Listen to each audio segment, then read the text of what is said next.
Well, you guys know, whenever you hear our national anthem, those first few strains of "Oh Say Can You See," what are you supposed to do? You stand, you place your hand over your heart, or potentially if you're in the service, you come to a salute as you listen to that anthem be played. Well, in recent years, things have gotten a little bit out of order with that. Back in 2016, an NFL player by the name of Colin Kaepernick, he decided that as a form of protesting the way minorities were being treated within the country, he just decided to sit during the national anthem. It wasn't long after that he decided he was going to kneel during the national anthem.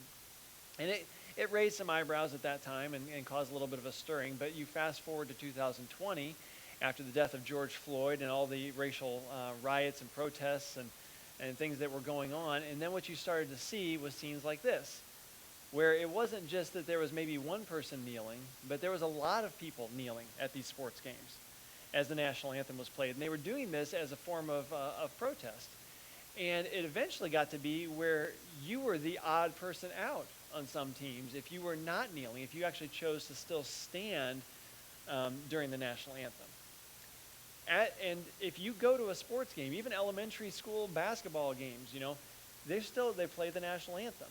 You know that music is coming, and there is going to be an opportunity and really a requirement to show where your loyalties lie and where you stand on these particular issues. Now, I know some people are very offended by pictures like this. Now, whether that be you're offended by the people kneeling or offended by the people standing, the music playing is a sifting.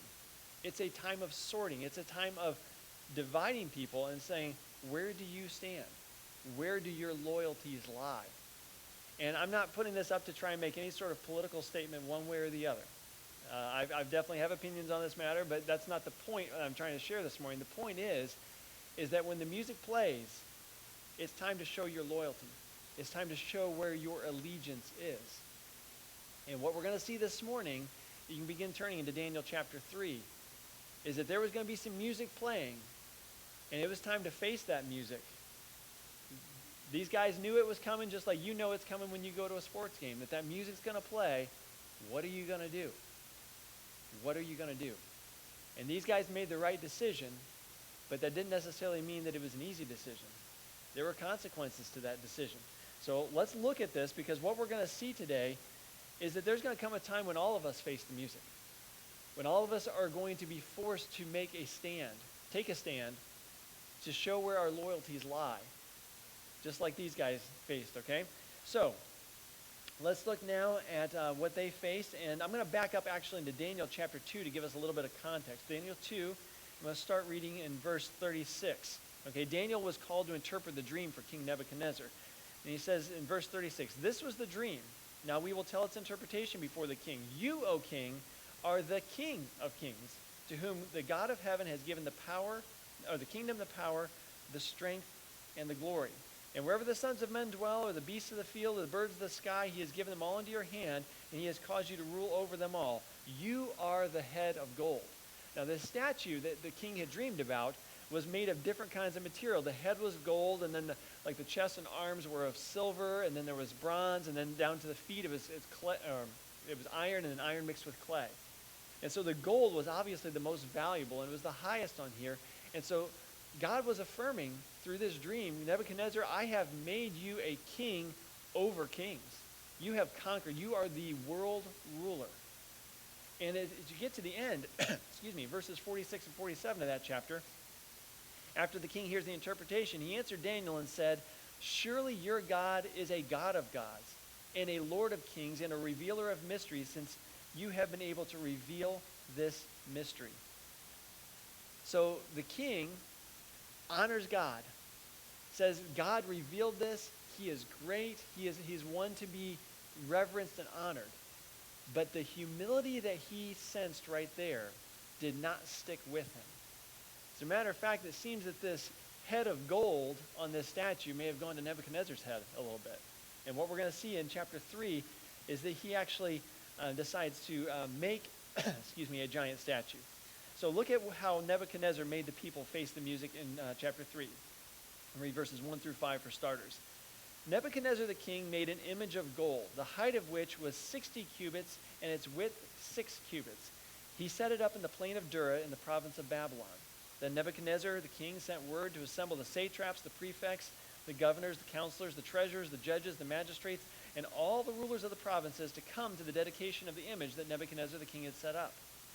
Then the satraps, the prefects, the governors, the counselors, treasurers, judges, magistrates, and all the rulers of the provinces were assembled for the dedication of the image that Nebuchadnezzar the king had set up, and they stood before the image that Nebuchadnezzar had set up.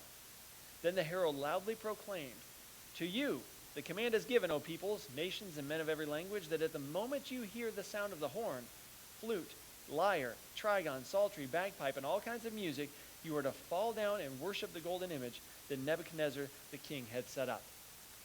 Now, it seems kind of redundant there, but I want you to notice something about this, that it says repeatedly, the image that he set up, that he set up, that he set up. This was Nebuchadnezzar's doing. Now, he was ruling a multinational empire because he had conquered lots of different nations. He had rulers over those particular areas, and sometimes those were rulers from those areas who then became his vassals or kind of his puppet rulers underneath him. And so he called together the people from all this area and tries to unite them. Unite them with one religion, maybe, certainly in the uniting of worshiping this golden image. Now, we don't know if this image was an image of Nebuchadnezzar, an image of something else. We're not really sure. But what is very, very clear is that this was a test of loyalty. I'm bringing you together, and when the music plays, you need to bow. This is how you show your allegiance to this God, but also your allegiance to me, that you will obey me. This was a test of loyalty for them. So it was a forced declaration. Now, failure to obey this had consequences. Let's look at verses 6 and 7. "But whoever does not fall down and worship shall immediately be cast into the midst of a furnace of blazing fire. Therefore at that time, when all the peoples heard the sound of the horn, flute, lyre, trigon, psaltery, bagpipe, and all kinds of music, all the peoples, nations, and men of every language fell down and worshipped the golden image that Nebuchadnezzar the king had set up." Refusal will not be tolerated. This furnace, which was probably used for actually melting the metal that was used to make this image, this furnace was still there, okay, and that's where anybody's going to go if you will not follow this. If you will not profess your loyalty, if you will not conform, then you will be removed. Now, we know that amongst this multinational crew were some Hebrews. Okay, we talked about Daniel in previous weeks, but also at the end of chapter 2, it says that when Daniel was promoted to a place of leadership, he asked that Shadrach, Meshach, and Abednego, those are the common names we know them by. Their Hebrew names were Hananiah, Azariah, and Mishael. But in this chapter, they're going to be called Shadrach, Meshach, and Abednego. They were also put into positions of leadership, and they were among this crew that had been brought together to bow down and to worship to this statue. And what we're going to find out is that they didn't do that.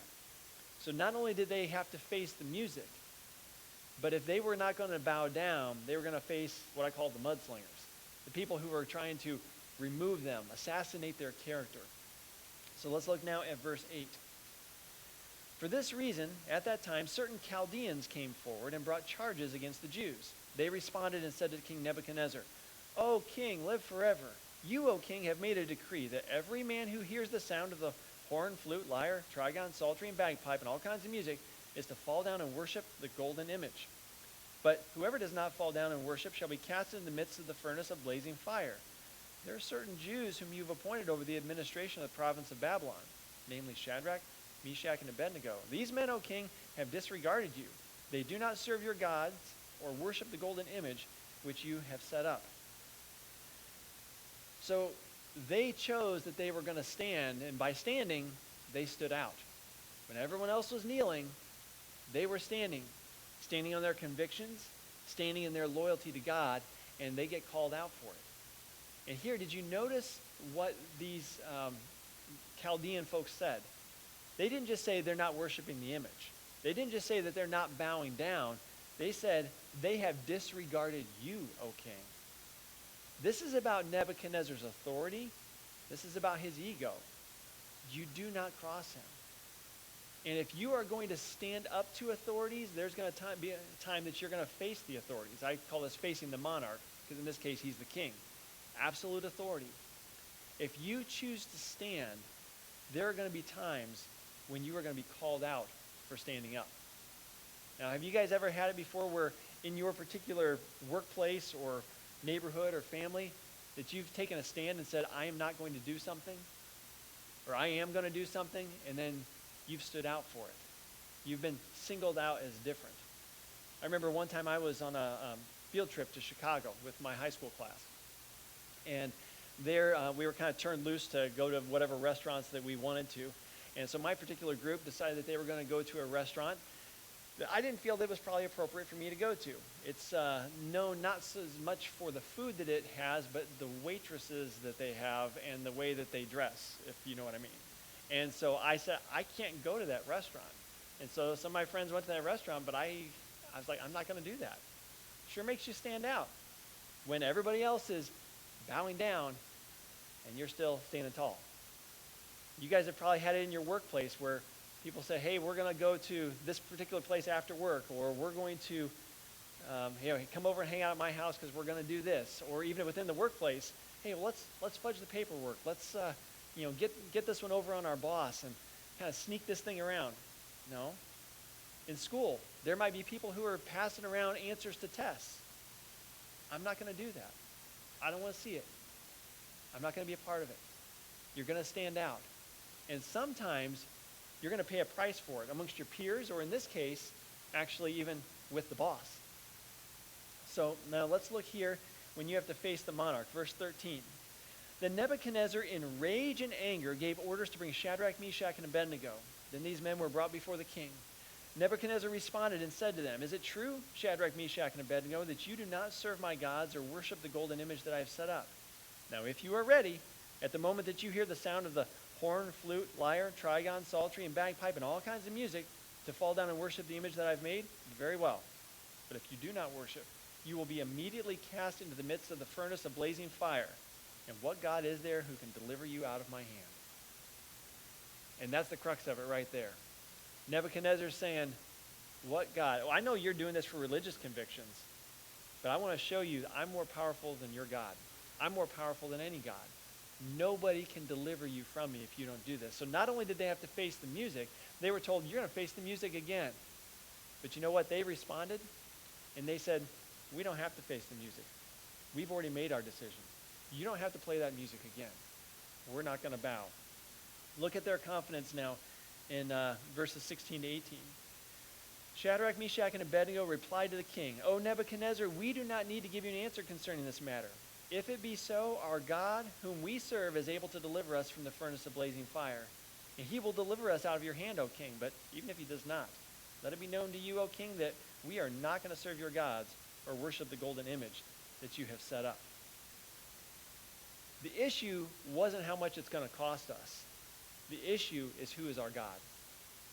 It doesn't mean God's able to deliver us, and we're confident God's going to deliver us. But that's not the point.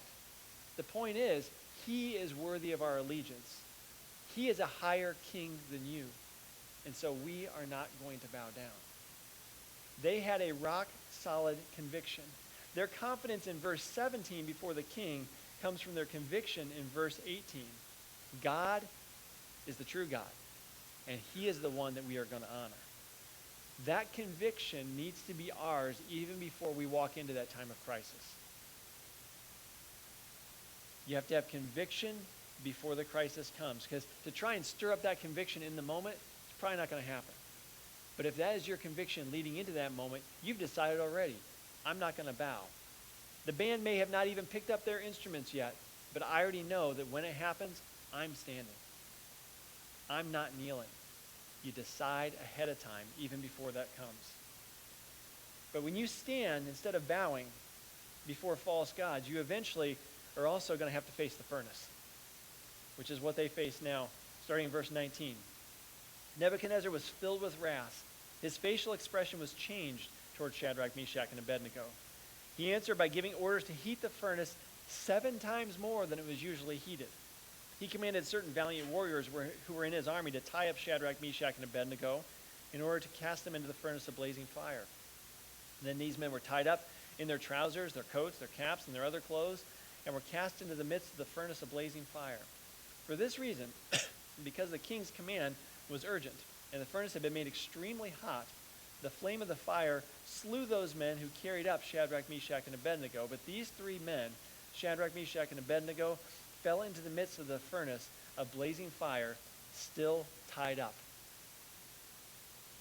Because they refused to fall down and worship, they ended up falling into a furnace. Sometimes there is going to be a consequence to our decision. Now, sometimes we take a stand, and it's going to go well with us, as we saw happen with Daniel earlier, where he refused to eat the food, as did Shadrach, Meshach, and Abednego. I'm not eating the king's food because I know it's going to contaminate my spirit before the Lord. This is going to be disobedience to do that. And he ended up being able to follow through in that conviction and did not have a consequence for that. But sometimes when we have a conviction and we choose to stand strong, we have to realize my convictions may be costly. I may have to pay a price, but we decide ahead of time the price is worth it. You may lose a job, you may lose a grade, a title, freedom, family, you may even lose your life for it. But is your God worth it? Is it worth it to stand on your convictions? Sometimes our convictions are going to be tested. I heard a story about believers in a closed country. I think it was under communism. And they had gathered together secretly to worship the Lord. And so they were singing very quietly in a closed room, just having their small worship service. And all of a sudden there's a bang, bang, bang on the door. And two soldiers come in with their rifles. And they say, if anyone here is willing to renounce Christ, you may leave right now. And a couple people actually got up and left. And then it's my understanding that one of those soldiers racked the bolt on his rifle, said, last chance. If you're willing to renounce Christ, renounce your Christianity, renounce your faith, you can walk out of here. And I think a couple more left at that point.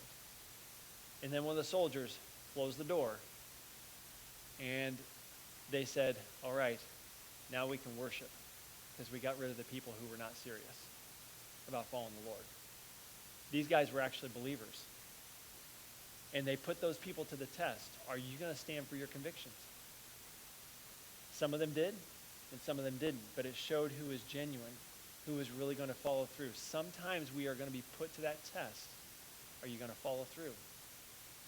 Now, we have some assurances from the Scripture, though, that when we do face the music and face opposition, we face authorities, we might even face death, we can do that because we know the fact that there is something else that we are going to face one day. I should say someone else that we are going to face one day. Shadrach, Meshach, and Abednego seem to have that same conviction. I can face the music, I can face opposition, I can face authorities, I can face even death, because of the fact that I know one day I'm going to face the Father. I am going to stand before God. They may not have thought of him in terms of Father, but they knew that one day they're going to stand before God, that they are accountable to him. So let's look at verse 24. Then Nebuchadnezzar the king was astounded, and he stood up in haste and said to his high officials, was it not 3 men that we cast into the midst of the fire? And they replied to the king, oh, certainly, king.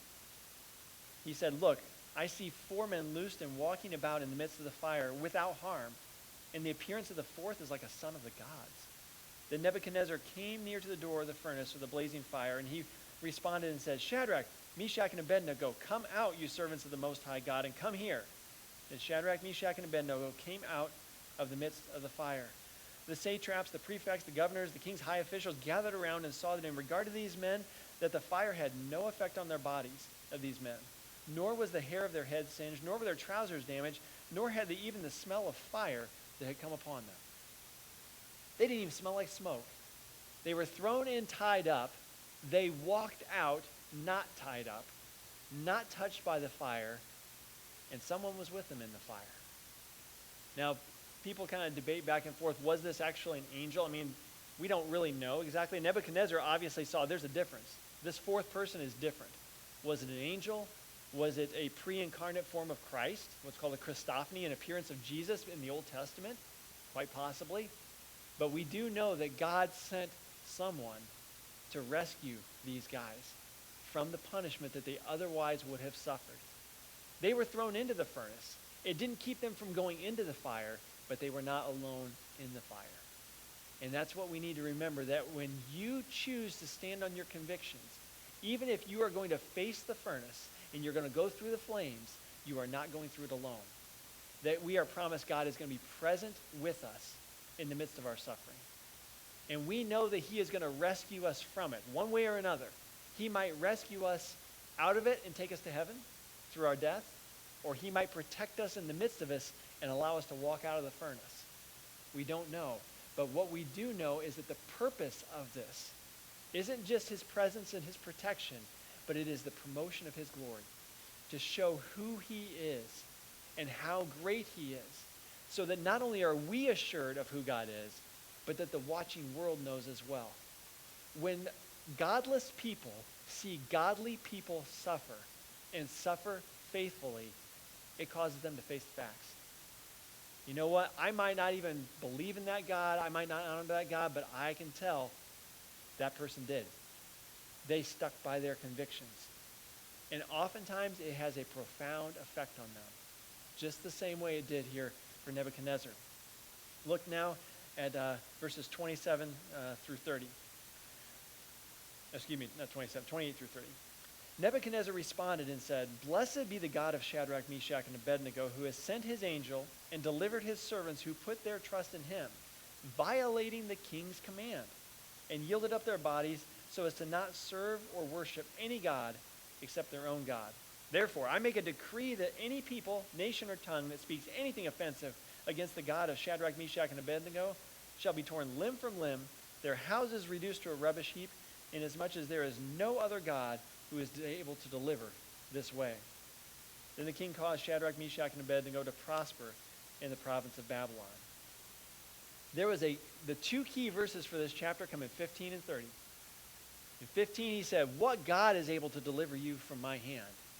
And then in verse 30, "Oh, that God. That's the God who's able to deliver. And so that's the God that everybody else needs to honor." Now, it doesn't mean that he was going to be a person who was going to commit himself to the Lord. Nebuchadnezzar did here. We're actually going to find out in the next chapter that God's still working to draw Nebuchadnezzar to himself. But here, it's a step in the process because three guys were willing to faithfully stand when nobody else would and to say, no, we are going to honor God. And God chose to honor them as a means of honoring himself in the eyes of that king and to draw Nebuchadnezzar towards himself. When you face the fire, it forces others to face who God is. Now, what do we take away from this? We need to be prepared to face the music. How do you be prepared? I want to give you two verses in closing. Well, you can begin to prepare to lead us here in our closing song. 2 Corinthians chapter 4, verse 6.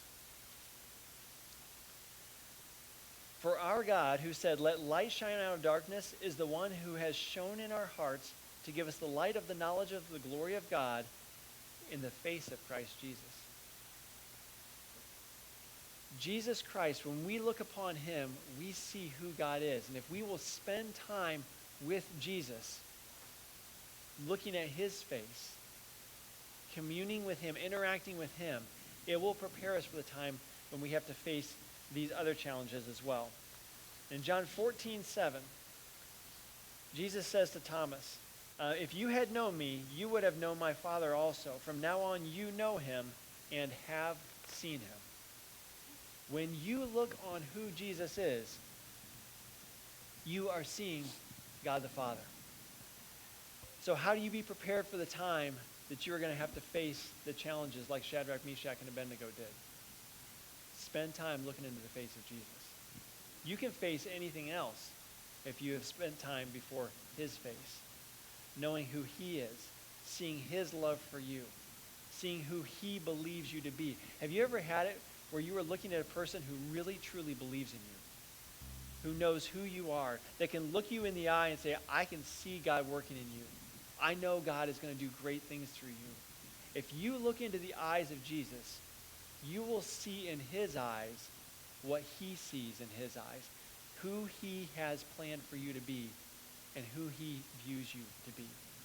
So get to know who you are by getting to know who he is, and it will prepare you to stand before anybody else. Meditate on this as we sing this final song.